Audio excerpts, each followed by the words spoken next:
आज जमुई के एक निजी विवाह भवन में राजस्व एवं भूमि सुधार विभाग के अधीन विशेष सर्वेक्षण कार्यक्रम को सफल बनाने और निर्धारित समय सीमा के अंदर इस काम को समाप्त करने के उद्देश्य से एक कार्यक्रम का आयोजन किया गया। इस कार्यक्रम में जिले के प्रभारी मंत्री रत्नेश सदा, सिकंदरा विधायक प्रफुल्ल मांझी, जिला परिषद अध्यक्ष दुलारी देवी, जिला पदाधिकारी जमुई राकेश कुमार सहित कई गणमान्य लोग उपस्थित थे। इस कार्यक्रम में प्रभारी मंत्री सहित सभी गणमान्य लोगों के हाथों से कुल 4 पदों पर 280 कर्मियों के बीच नियुक्ति पत्र वितरित किया गया। सबसे पहले इस कार्यक्रम का आयोजन पटना में बिहार के मुख्यमंत्री नीतीश कुमार की अध्यक्षता में शुरू हुई। उसके बाद जमुई में कार्यक्रम शुरू हुआ। जमुई के प्रभारी मंत्री ने प्रेस को संबोधित करते हुए बोला कि नीतीश कुमार के द्वारा बहुत जल्द 12 लाख सरकारी नौकरियां दी जाएंगी और इतना ही बेरोजगारों को रोजगार भी दिया जाएगा। उन्होंने नीतीश कुमार को सिर्फ एक व्यक्ति ही नहीं, एक विचार शब्द से संबोधित किया। उन्होंने नीतीश कुमार की तुलना कर्पूरी ठाकुर और महात्मा गांधी से की। प्रभारी मंत्री ने और भी बहुत कुछ बोला। आइए सुनते हैं प्रभारी मंत्री को।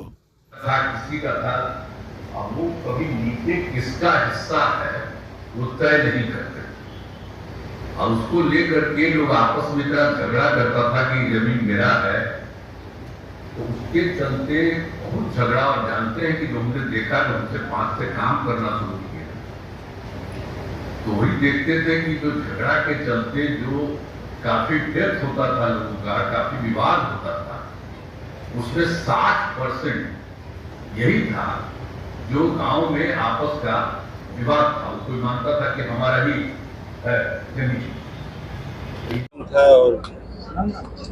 हमारे माननीय मुख्यमंत्री जो सपना था वह साकार होने जा रहा है, और जितने भी बिहार में खाली पद हैं सबको भरे जाएंगे। सरकारी स्तर पर 10-12 लाख सरकारी नौकरी दी जाएगी और 10-12 लाख बेरोजगार युवाओं को रोजगार दी जाएगी।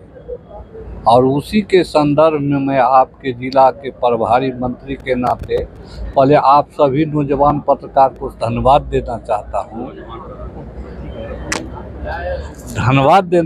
हूँ कि आपने इतनी जिज्ञासा से पहली बार आपके बीच में आए, आप पूछ रहे हैं। माननीय मुख्यमंत्री जो विचार है, नीतीश कुमार एक विचार है, मुख्यमंत्री नाम तो है लेकिन विचार है। जिसे कर्पूरी ठाकुर विचार थे, महात्मा गांधी विचार थे, उसी प्रकार माननीय मुख्यमंत्री नीतीश कुमार विचार है। उनके विचार को लेकर के आज आपके जिला में पहुँचे हैं और उनके द्वारा नियुक्ति पत्र वितरण कार्यक्रम आयोजन किया। उसके बाद जो आपके यहाँ हम वितरण कार्यक्रम किए उसी के संदर्भ में हमारे यहाँ है। माननीय मुख्यमंत्री जी बोल रहे थे कि हर प्रभारी मंत्री से भी हम हर महीने इसका अपडेट लेते रहेंगे। क्या इस पर सर्वे पर क्या हुआ है? हम मंत्री बनने से पहले हमको कहा गया है और सब मंत्री को कहा गया है कि जहाँ जो प्रभार में है उस क्षेत्र को पूरे जिम्मेवारी के साथ, पूरे तन्मयता के साथ घूम करके कहाँ जनता की समस्या क्या समस्या है, उस समस्या को लेकर के डीएम स्तर से, एसपी स्तर से, और उससे अगर नहीं होता तो हम तक पहुंचाने का काम करें। सभी मंत्री को ये दिया गया है। केंद्र में एनडीए की सरकार है, बिहार में भी एनडीए की सरकार चल रही है। इस बीच अश्विनी चौबे का एक बयान आया है कि 2025 का जो विधानसभा चुनाव हो वो बीजेपी के लीडरशिप के नेतृत्व में लड़ा जाएगा। क्या मानते हैं? इसी बड़बोलापन के कारण साइड हो गए हैं ना। क्या सर? इसी बड़बोलापन के कारण वो साइड हो गए ना। क्या होना चाहिए? तो किसके नेतृत्व में चुनाव होगा? अमित शाह माननीय प्रधानमंत्री, आदरणीय प्रधानमंत्री तो बैठक करके बोल दिए हैं जो नीतीश कुमार के नेतृत्व में चुनाव होगी बिहार 2025 का। जैसा राष्ट्रपति के अभिभाषण पर राहुल गांधी पार्लियामेंट में अपना बयान दे रहे थे, उन्होंने कहा कि जो हिंदू अपने आप को कहते हैं वो 24 घंटे नफरत और दंगा फैलाते रहते हैं। वो तो उनका सोच है, लेकिन इस तरह सनातन धर्म पर उन्होंने जो कुठाघात किया है ये काफ़ी अशोभनीय है और वे निंदा के पात्र है। सम्राट चौधरी ने अभी कहा कि उनको मंदिर जाने पर रोक लगा देनी चाहिए।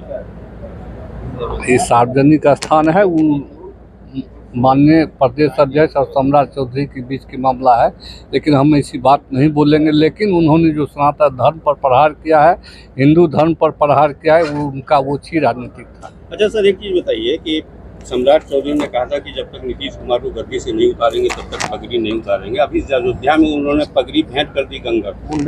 पहले मेरी बात को सुनिए। क्षमा सोवती उस भुजंग को जिसके पास गरल हो।